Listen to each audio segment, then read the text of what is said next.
E aí, minha gente, sejam bem-vindos ao vídeo da terça-feira, tamo junto aí. Então, hoje é dia de mandar um recadinho para quem assiste os vídeos aqui conosco. Então, da lição de parábolas, gostaria de estar mandando aqui um salve para a Maria Eduarda. Ela estava comentando aqui a lição da nossa amiga aí da lição número 2, sobre a questão da parábola do filho pródigo. Então, nós conversamos sobre várias parábolas esse trimestre de parábolas aí que passou. Então, a lição número 2 comentou sobre essa questão, a parábola do filho pródigo, e ela comentou, né, como é maravilhoso, Deus sempre perdoa quando erramos. Um exemplo foi essa parábola que o pai foi abraçar o seu filho mesmo depois de ter feito o que ele fez. Então, esse é o nosso Deus que nos abençoa, que nos abraça quando nós erramos. E gostaria de estar também agora pedindo para que você fosse agora na descrição do nosso vídeo, que tem 2 links aí para você entrar no nosso grupo do Projeto Online com Deus e também do Caminho Verdade e Vida lá no WhatsApp, em que nós mandamos muito materiais aí interessantes do projeto e também de outros canais aí da nossa igreja, e materiais muito bacanas para enriquecer a sua vida espiritual, como a lição da Escola Sabatina. Então, estou aqui já com o Vinícius para conversar sobre o assunto de hoje. E meu amigo, hoje então nós iremos começar falando sobre um verso bíblico. Então vamos ler João 9, o versículo 19, a historinha que estamos conversando aí. Então perguntaram: este é o seu filho, o qual vocês dizem que nasceu cego? Como ele pode ver agora? Então, para contextualizar, os fariseus chamaram esse cego para fazer um interrogatório depois do milagre que ele acabou vivendo, e até para os seus pais acabou sobrando a brincadeira toda. E eu gostaria de estar perguntando para você, como que foi a reação dos pais deles e por que eles acabaram fugindo da pergunta que os fariseus fizeram aqui nesse verso.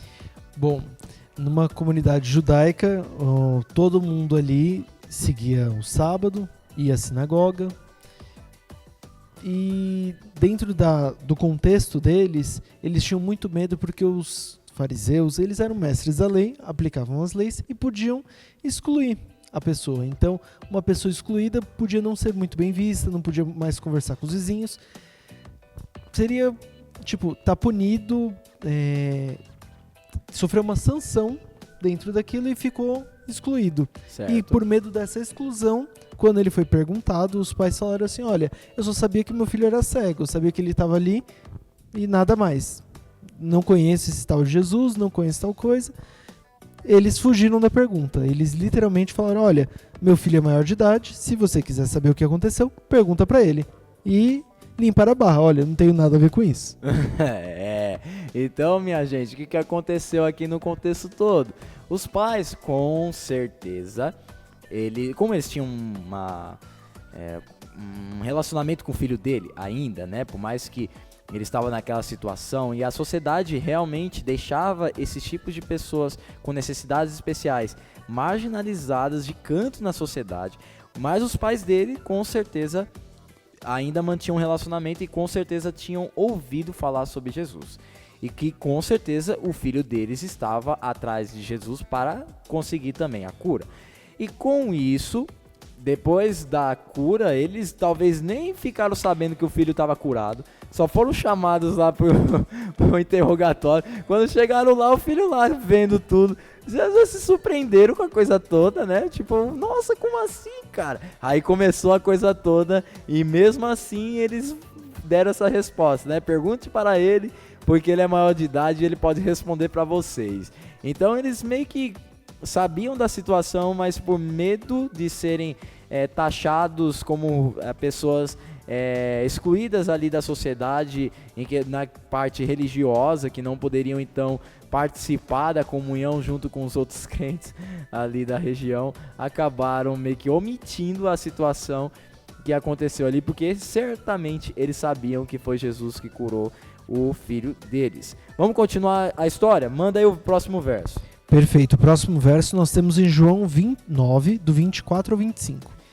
Pela segunda vez, chamaram o homem que fora cego e lhe disseram: para a glória de Deus, diga a verdade. Sabemos que esse homem é pecador.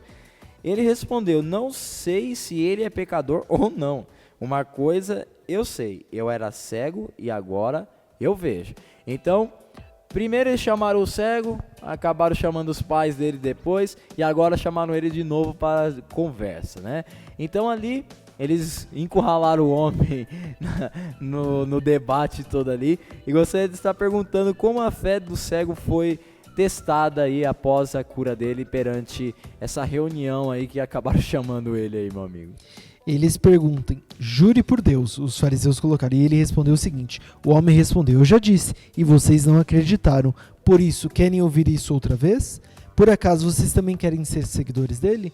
Ele respondeu perguntando, eu já disse, vocês não acreditam, chamaram meus pais, chamaram os vizinhos, chamaram todo mundo para querer saber se foi mesmo, se não era uma farsa, se era algo combinado. Sabiam que eu era cego, viam a minha pessoa ali durante anos e anos, agora eu sou curado. Você também quer ser seguidor de Jesus? Ele demonstrou fé, mesmo podendo ser excomungado, excluído, ele acabou de conquistar novamente a liberdade, ele não estaria mais à margem. Deus, Cristo, curou ele da cegueira e agora ele estava reabilitado.